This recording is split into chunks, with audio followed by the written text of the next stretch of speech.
Simulan natin ang ating pagdiriwang sa ngalan ng Ama, ng Anak at ng Espiritu Santo. Amen. Ang pagpapala ng ating Panginoong Hesukristo, ang pag-ibig ng Diyos Ama, at ang pakikipagkaisa ng Espiritu Santo, naway sumainyong lahat. At sumaiyo rin. Mga minamahal kong kapatid, tayo ho ngayon ay nasa 8 linggo sa karaniwang panahon. Sa Ebanghelyo, maririnig natin ang pagtatapos ng diskurso at pagtuturo ni Jesus sa mga disipulo. Ang tunay na disipulo ay yaong mga malalapit sa guro. Ang tunay na disipulo ay yaong mga marunong tumingin muna sa sarili bago mamuna ng kapwa. Kaya sa misang ito, yan ang grasyang hihilingin natin. Ang grasya na maging malapit kay Jesus Nazareno at ang grasyang makita muna ang sarili nating kamalian. Aminin natin ang ating mga kasalanan upang tayo'y maging marapat gumanap sa banal na pagdiriwang. Inaamin ko sa makapangyarihang Diyos At sa inyo, mga kapatid, na lubha akong nagkasala sa isip, sa salita at sa gawa, at sa aking pagkukulang.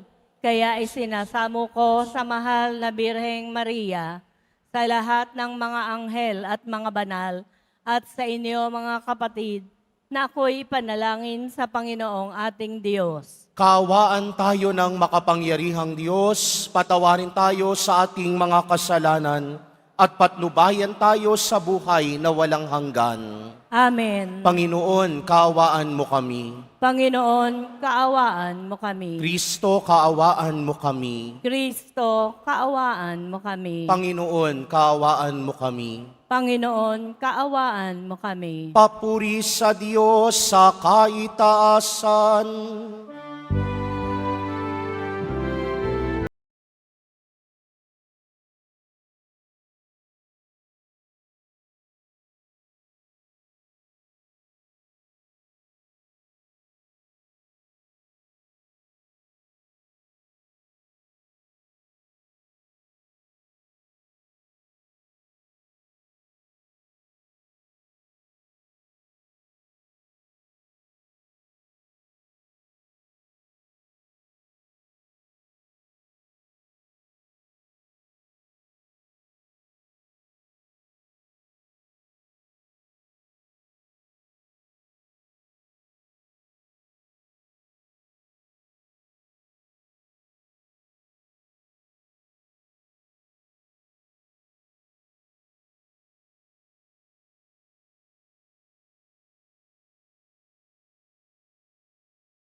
Manalangin tayo. Ama naming makapangyarihan, ipagkaloob mong maitaguyod ang sanlibutan sa matiwasay na pag-iral ayon sa layunin mo para sa aming kapakanan, sa pagsamba sa iyo ng may panatag sa kalooban, sa pamamagitan ni Hesukristo, kasama ng Espiritu Santo, magpa sa walang hanggan. Amen. Magsiupo muna po ang lahat. Pagbasa mula sa aklat ni Sirak. Pag niliglig mo ang bistay, maiiwan ang magaspang. Pag ang tao'y nagsalita, kapintasay lumilitaw. Ang gawa ng magpapalayok ay sa hurno na susubok. Ang pagkatao ng sinumay, makikita sa usapan. Sa bunga ng punong kahoy, nakikilala ang ginagawang pag-aalaga. Sa pangungusap ng isang tao, damdamin niya'y nahalata. Huwag mo munang pupurihin ang isang tao hanggang hindi nakapagsasalita, sapagkat doon mo pa makikilala ang tunay niyang puso't diwa. Ang salita ng Diyos. Salamat sa Diyos. Totoong kalugod-lugod ang magpasalamat sa Diyos. Totoong kalugod-lugod ang magpasalamat sa Diyos. Ang magpasalamat sa Panginoong Diyos ay mabuting bagay. Umawit na lagi, purihin ang ngalang kataas-taasan. Pag-ibig niyang wagas ay dapat ihayag kung bukang liwayway. Pagsapit ng gabi, ang katapatan niya'y ihayag din naman. Totoong kalugod-lugod ang magpasalamat sa Diyos. Katulad ng palma, ang tao'y matuwid, tatatag ang buhay. Parang mga sedro, kahoy sa Libano, lalagong mainam. Parang punong kahoy na doon natanim sa tahanan ng Diyos. Sa banal na templo, ito ay lalago na nakalulugod. Totoong kalugod-lugod ang magpasalamat sa Diyos. Tuloy ang pagbunga kahit na ang punong ito ay tumanda. Lunti at matatag at ang dahon nito ay laging sariwa. Ito'y patotoo na ang Panginooy tunay na matuwid. Siya kung sanggalang, matatag na batong, walang bahid dungis. Totoong kalugod-lugod ang magpasalamat sa Diyos.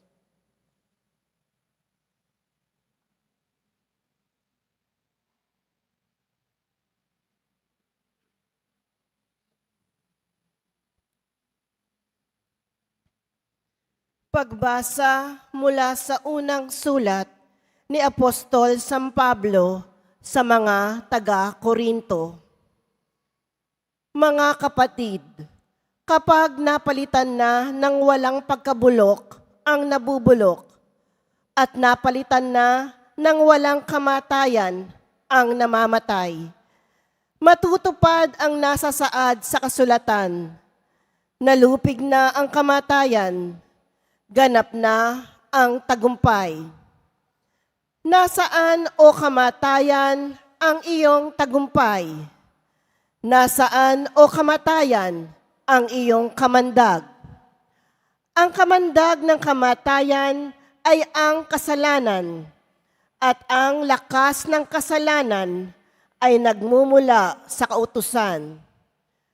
Magpasalamat tayo sa Diyos na nagbibigay sa atin ng tagumpay sa pamamagitan ng ating Panginoong Hesukristo. Kaya nga, mga kapatid, magpakatatag kayo at huwag matitinag. Magpakasipag kayo sa gawain para sa Panginoon. Yamang alam ninyong di nasasayang ang inyong pagpapagal para sa Kanya. Ang salita ng Diyos. Salamat sa Diyos. Magsitayo na po tayong lahat.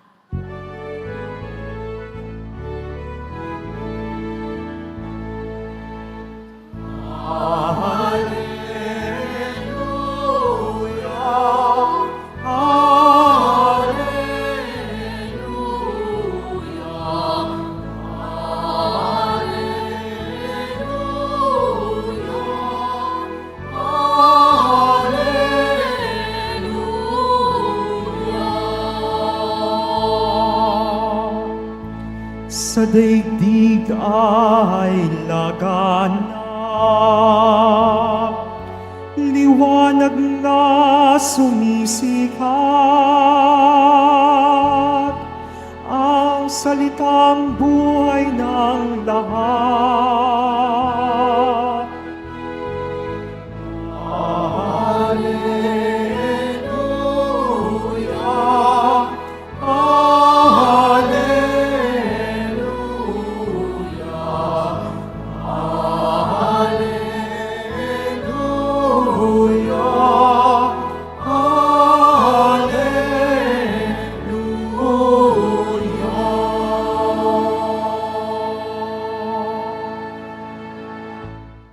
Sumainyo ang Panginoon. At sumaiyo rin. Ang mabuting balita ng Panginoon ayon kay San Lucas. Papuri sa iyo, Panginoon. Noong panahong iyon, tinanong ni Jesus ang mga alagad ng patalinghaga, maaari bang maging taga-akay ng bulag ang isa ring bulag? Kapwa sila mahuhulog sa hukay kapag ginawa ang gayon. Walang alagad na higit sa kanyang guro. Ngunit kapag lubusang naturuan, siya'y magiging katulad ng kanyang guro. Ang tinitingnan mo'y ang puwing ng iyong kapatid, ngunit hindi mo pinapansin ang tahilan sa iyong mata. Paano mo masasabi sa iyong kapatid, "Kapatid, bayaan mong alisin ko ang iyong puwing," gayong hindi mo nakikita ang tahilang nasa iyong mga mata? Mapagpaimbabaw, alisin mo muna ang tahilan sa iyong mata at makakakita kang mabuti. Sa gayoy, maaalis mo ang puwing ng iyong kapatid. Walang mabuting punong kahoy na namumunga ng masama at walang masamang punong kahoy na namumunga ng mabuti. Nakikilala ang bawat punong kahoy sa pamamagitan ng kanyang bunga, sapagkat hindi nakapipitas ng igos sa puno ng aroma at di rin nakapipitas ng ubas sa puno ng dawag. Ang mabuting tao ay nakapagdudulot ng mabuti, sapagkat tigib ng kabutihan ang kanyang puso. Ngunit ang masamang tao ay nakapagdudulot ng masama, sapagkat puno ng kasamaan ang kanyang puso. Sapagkat kung ano ang bukang bibig, siyang laman ng dibdib. Ang mabuting balita ng Panginoon. Pinupuri ka namin, Panginoong Hesukristo. Magsipo muna po ang lahat. Magandang umaga po sa inyong lahat. Magandang umaga po. Maligayang pagdating muli sa pambansang dambana at Basilica Minor ni Jesus Nazareno. Ngayon ay linggo, araw ng Diyos, araw ng pakikipagtagpuan sa Diyos. Kaya nga lahat ng nais makipagtagpo sa Diyos, sa araw na ito, pumalakpak ng malakas.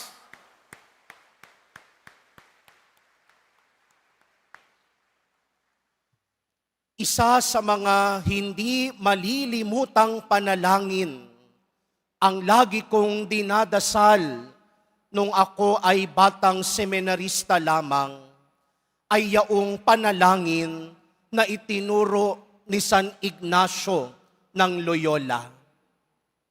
Lord, I beg you the grace to know you more deeply, to love you more dearly, so that by knowing and loving you, I can follow you more closely.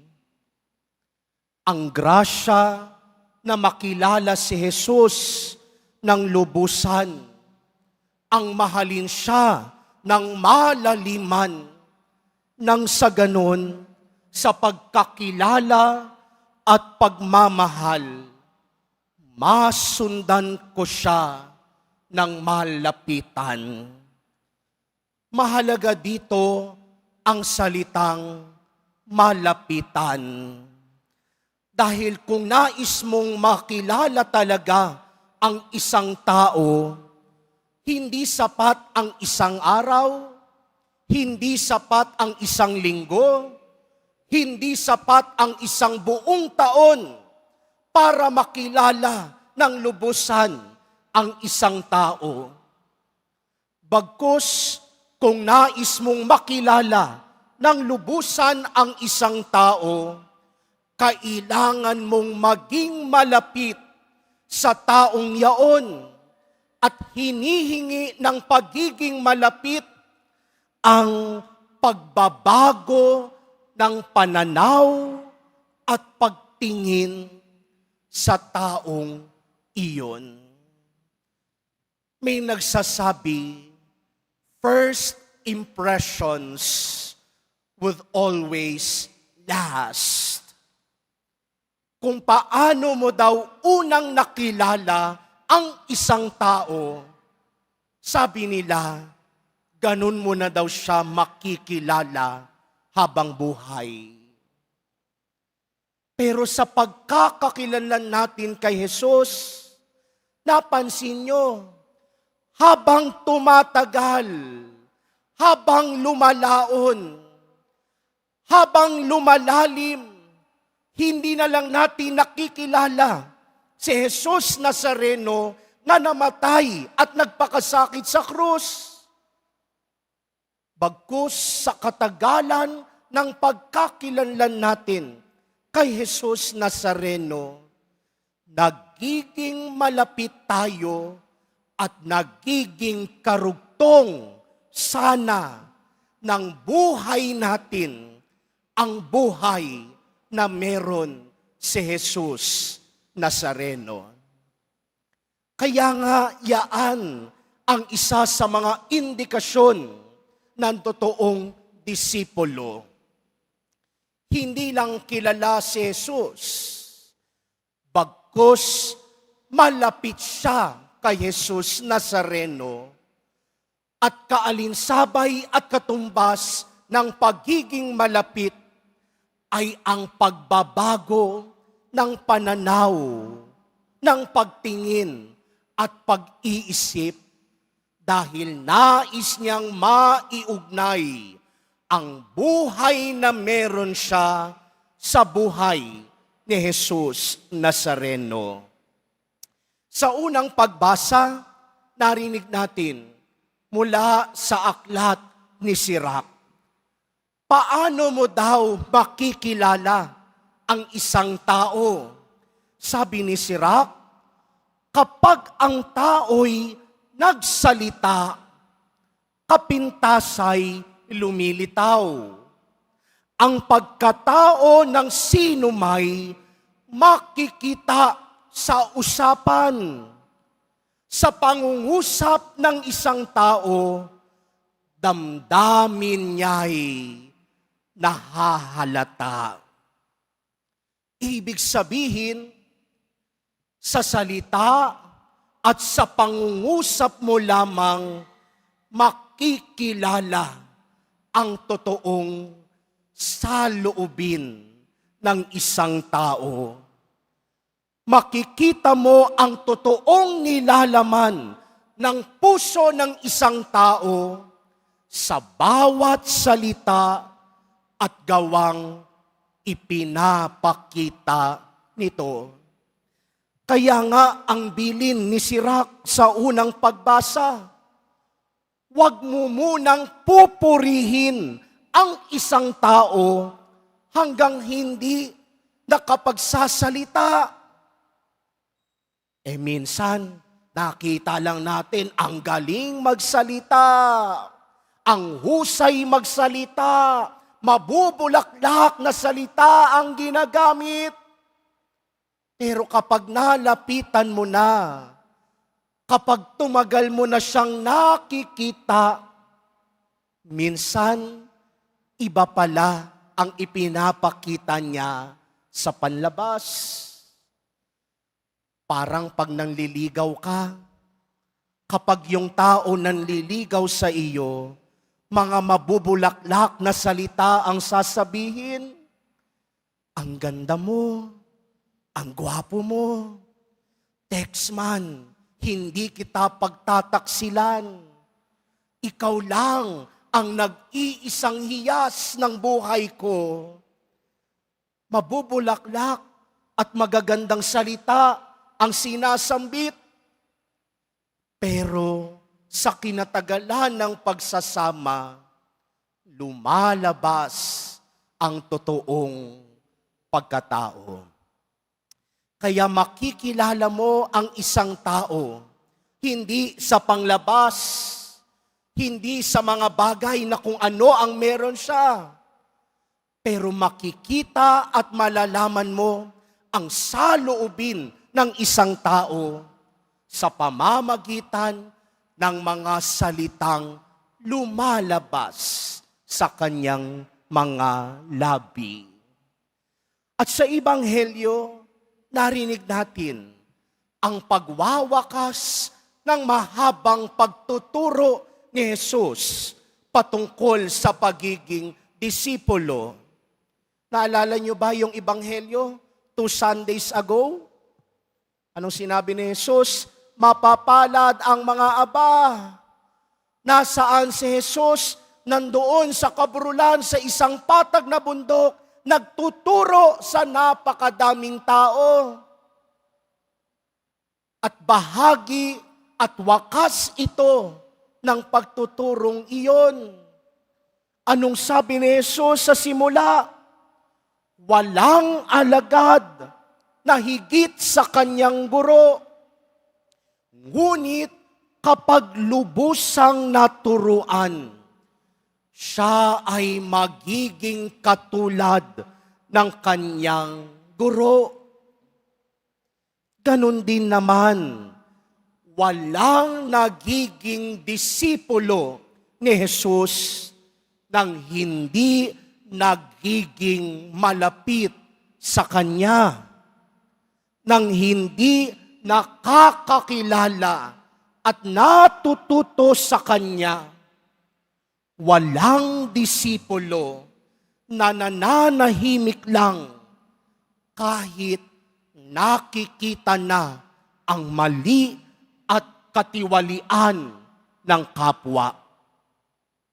Kaya ang tunay na disipulo at sumusunod kay Jesus ay katulad ni Jesus Nazareno, isinasalin ipinamalas ang kanyang mga salita at itinuro sa pagpapakasakit at pag-aalay ng sarili sa krus. Kaya nga sa krus, itinuro ni Jesus ang kaganapan ng pagiging disipulo. Sa krus, itinuro ni Jesus kung paano magparaya, kung paano magpatawad, kung paano mag-alay ng sarili para sa kabutihan ng iba. Hindi lang nakinig si Jesus sa kalooban ng Ama, bagkus sa krus, hindi lang puros pagpapakasakit, kundi sa krus, kahit sa kabila ng kahirapan, kahit sa kabila ng pagpapakasakit, nagtuturo pa rin si Jesus Nazareno. Kaya sa krus, itinuro niya kung sino ang totoong disipulo.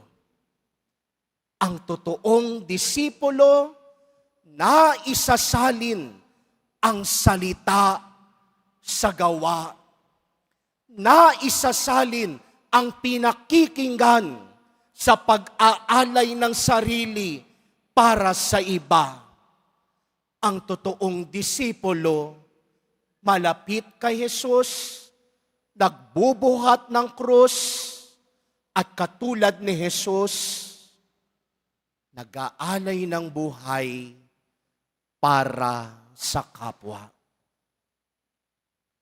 Sa susunod na linggo, simula na ng mahabang paghahanda sa Kwaresma. Sa darating na Miyerkules de Abo, Ash Wednesday, ang pagpapahid ng abo ay hindi lamang nangangahulugan ng pagpapatawad at pag-aalis ng kasalanan. Kung minsan tayong mga Katoliko, mapahiran lang ng abo, solved na. Akala napatawad na ang kasalanan. Ang nagpapatawad ng kasalanan, sakramento ng kumpisal. Kaya nga sana sa pagpasok natin sa panahon ng Kwaresma, tularan natin si Jesus, masdan natin si Jesus, maging malapit tayo kay Jesus. Si Jesus na nasa krus at nagbubuhat ng krus, nagtuturo na ang tunay na disipulo, hindi lamang basta nakikinig, bagkus ang tunay na disipulo, isinasalin lagi ang pinakikinggan sa gawa, sa pag-aalay ng sarili, sa pagpapatawad, at sa pagpibigay ng buong buhay para sa kapwa. Tumayo tayong lahat at ipahayag natin ang ating pananampalataya. Sumasampalataya ako sa Diyos amang makapangyarihan sa lahat, na may gawa ng langit at lupa. Sumasampalataya ako kay Jesucristo, iisang anak ng Diyos, Panginoon nating lahat. Nagkatawang tao siya, lalang ng Espiritu Santo, ipinanganak ni Santa Mariang Birhen, pinagpakasakit ni Poncio Pilato, ipinako sa krus, namatay, inilibing, nanaog sa kinaroroonan ng mga yumao, nang may 3 araw na buhay na maguli, umakyat sa langit, naluluklok sa kanan ng Diyos amang makapangyarihan sa lahat. Doon magmumulang paririto at hukom sa nangabubuhay at nangamatay na tao.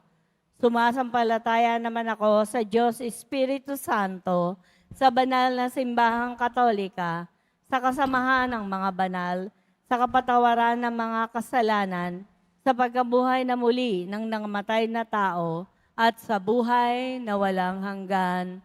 Amen. Kami lumalapit at dumadalangin sa iyo ngayon, Ama, upang makita at madama namin ang iyong anak na si Jesus sa bawat kapatid namin at nangangailangan ng pag-unawa at pagmamahal. Buong kababaang loob kaming dumudulog, Panginoon, dinggin mo ang aming panalangin. Panginoon, dinggin mo ang aming panalangin.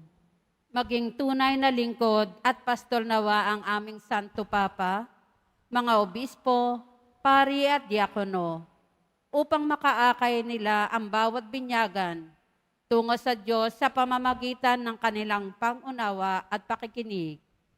Manalangin tayo. Panginoon, dinggin mo ang aming panalangin. Maging mabuting tagapagtaguyod nawa ang bawat lingkod bayan ng talento at potensyal ng bawat mamamayan tungo sa pag-unlad ng mga pamayanan. Manalangin tayo. Panginoon, dinggin mo ang aming panalangin. Patuloy nawang maging masigasig ang mga doktor, nurse at mga social workers sa paglilingkod sa mga kapatid nating may sakit, may kapansanan, mga matatanda at iba pang mayroong matinding pinagdaraanan sa buhay. Manalangin tayo. Panginoon, dinggin mo ang aming panalangin. Huwag nawa kaming magkaroon ng talaan ng masasamang gawain at kasalanan ng aming kapwa. Sa halip ay makapamuhay kami na may pasensya, pag-unawa at pagmamahal sa bawat isa. Manalangin tayo. Panginoon, dinggin mo ang aming panalangin. Sa pamamagitan ng mahabaging pagliligtas ng iyong anak na si Jesus, makapasok nawa sa iyong kaharian ang mga kapatid naming yumao. Manalangin tayo. Panginoon, dinggin mo ang aming panalangin. Sa ilang sandali ng katahimikan, ating ipanalangin ang iba pang mga pangangailangan ng ating pamayanan. Gayon din ang mga intensyon na inialay sa ating misa sa araw na ito. At isama rin natin ang ating mga pansariling kahilingan. Manalangin tayo. Panginoon, dinggin mo ang aming panalangin. Patuloy din nating ipagdasal ang kagalingan at kalusugan ng ating mahal na Santo Papa Francisco. Iluminawa siya ng ating mahal na poong Jesus Nazareno. Manalangin tayo. Panginoon, dinggin mo ang aming panalangin. Ama, bigyan mo kami ng pusong mapagpatawad upang maging daan kami ng iyong kapayapaan at pagkakasundo alang-alang kay Kristong aming Panginoon. Amen. Magsipo muna po ang lahat.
Magsitayo na po ang lahat.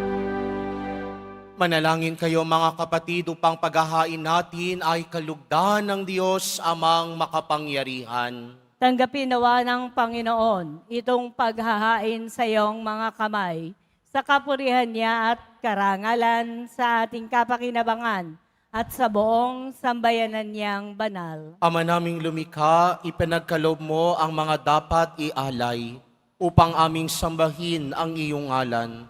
Kawaan mo kami at pagbigyan upang ang iyong kaloob para kami ay makapaghain ay mapakinabangan bilang pagpapala mo sa amin sa pamamagitan ni Jesucristo kasama ng Espiritu Santo magpa sa walang hanggan. Amen. Sumainyo ang Panginoon. At sumaiyo rin. Itaas sa Diyos ang inyong puso at diwa. Itinaas na namin sa Panginoon. Pasalamatan natin ang Panginoong ating Diyos. Marapat na siya ay pasalamatan. Ama naming makapangyarihan, tunay ngang marapat na ikaw ay aming pasalamatan. Sa iyong kagandahang loob, kami ay iyong ibinukod upang iyong maitampok sa kadakilaan mong lubos.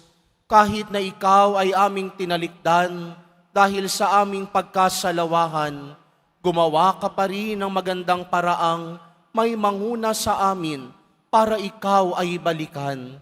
Kaya't ang iyong minamahal na anak ay naging isa sa mga taong hamak upang may kapwa kaming makapagligtas sa aming pagkapahamak at pagkaligaw ng landas. Kaya kaisa ng mga anghel na nagsisiawit ng papuri sa iyo, nang walang humpay sa kalangitan, kami nagbubunyi sa iyong kadakilaan.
Hosana, Hosana, Hosana sa kaitaasan.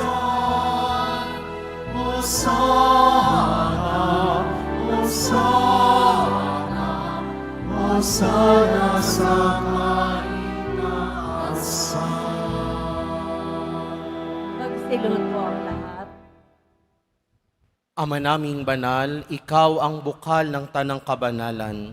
Kaya't sa pamamagitan ng iyong Espiritu, gawin mong banal ang mga kaloob na ito upang para sa amin maging katawan at dugo ng aming Panginoong Heso Kristo.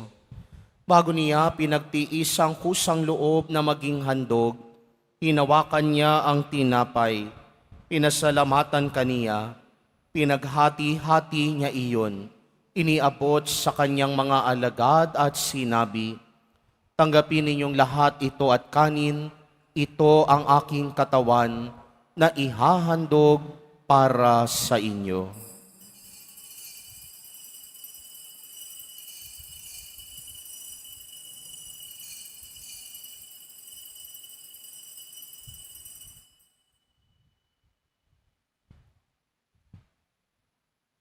Gayun din naman noong matapos ang hapunan, hinawakan niya ang kalis. Uli kanyang pinasalamatan, iniabot niya ang kalis sa kanyang mga alagad at sinabi, "Tanggapin ninyong lahat ito at inumin. Ito ang kalis ng aking dugo, ng bago at walang hanggang tipan. Ang aking dugo na ibubuhos para sa inyo at para sa lahat, sa ikapagpapatawad ng mga kasalanan. Gawin ninyo ito sa pag-alala sa akin."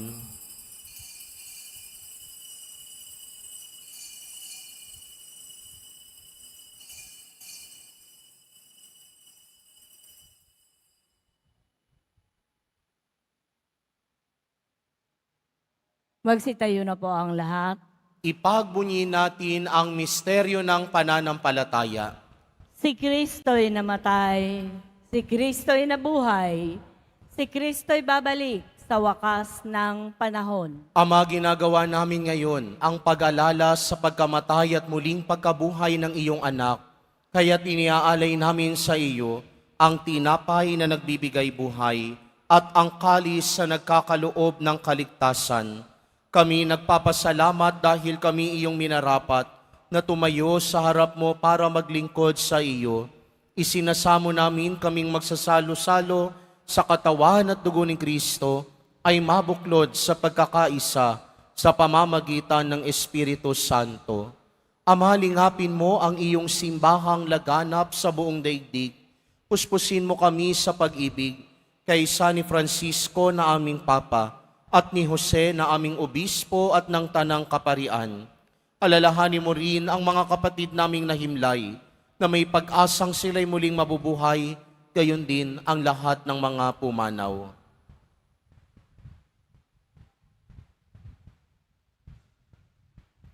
Kaawaan mo sila at patuloyin sa iyong kaliwanagan.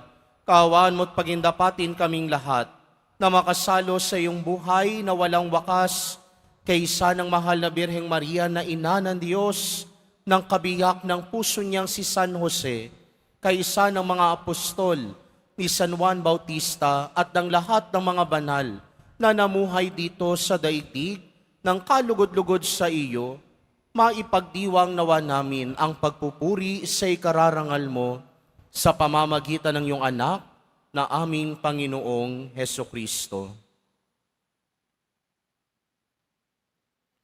Sa pamamagitan ni Kristo, kasama niya at sa Kanya, ang lahat ng parangal at papuri ay sa iyo, Diyos Amang makapangyarihan, kasama ng Espiritu Santo, magpasawalang hanggan.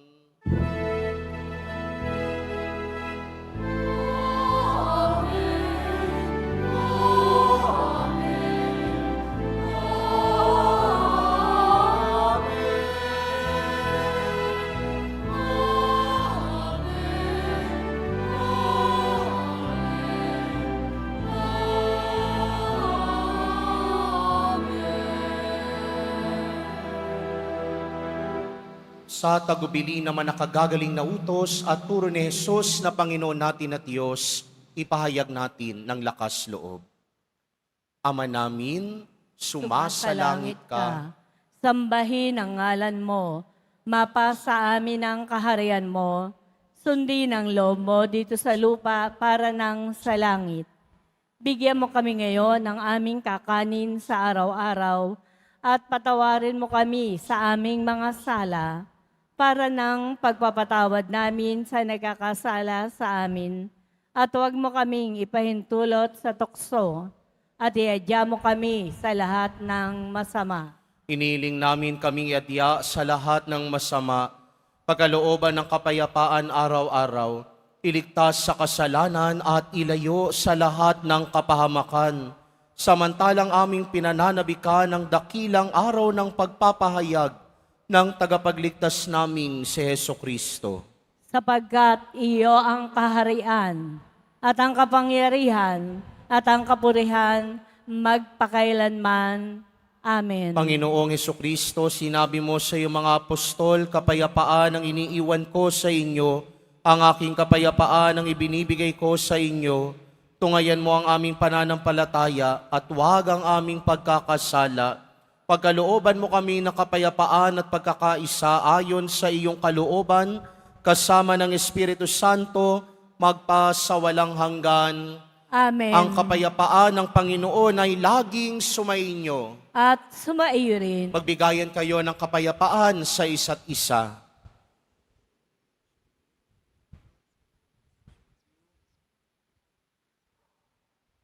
Kordero ng Diyos na nag-aalis ng mga kasalanan ng sanlibutan, maawa ka sa amin. Kordero ng Diyos na nag-aalis ng mga kasalanan ng sanlibutan, maawa ka sa amin. Kordero ng Diyos na nag-aalis ng mga kasalanan ng sanlibutan, ipagkaloob mo sa amin ang kapayapaan. Magsilot po ang lahat.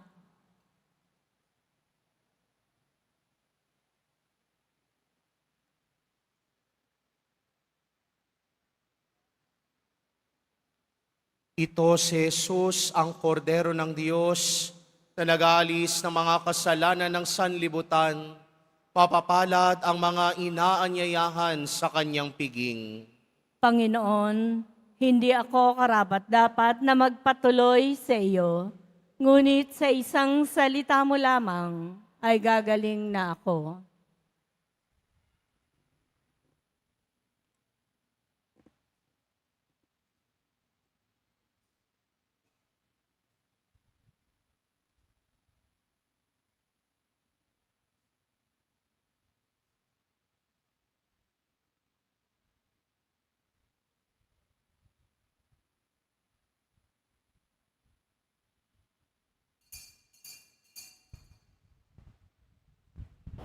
Para po sa lahat ng tatanggap ng banal na komunyon, sasagot po tayo ng amen. Pagkasabi po ng pari o ng lay ministers ng katawan ni Kristo at isubo po agad sa bibig bago umalis sa harapan ng pari o ng lay ministers. Sumunod po tayo. Maraming salamat po.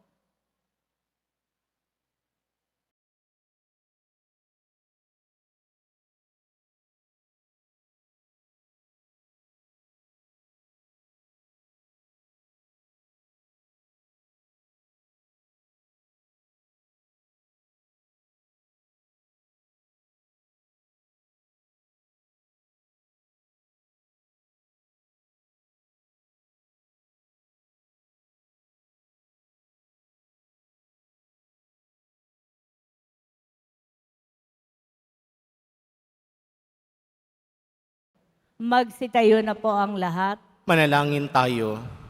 Ama naming mapagmahal, kaming iyong pinapakinabang ay iyong kaawaan upang ang aming pinagsaluhan ay magdulot ng aming pakikilahok sa iyong buhay na hindi matatapos.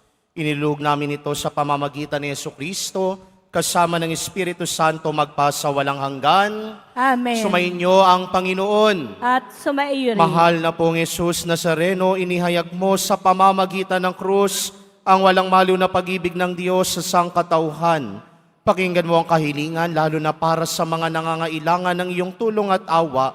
Makamtan nawa namin ang iyong kasagutan na may utang na loob na tinatanaw. Basbasan din po ninyo itong mga imahen at dasalan upang lalo kaming manalangin at magtiwala.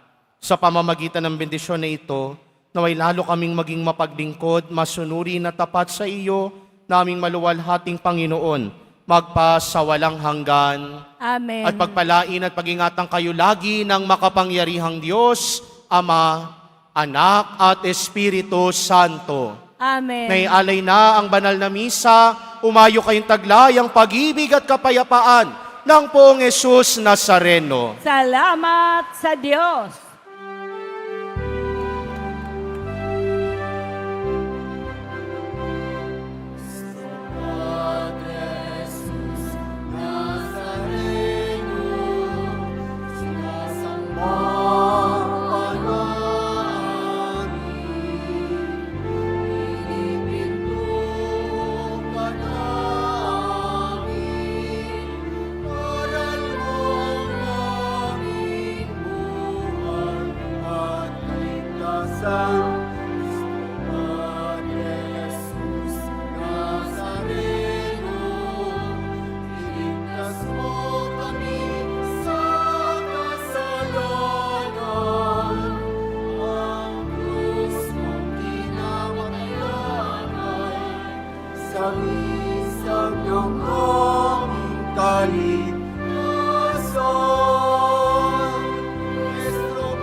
Nazareno.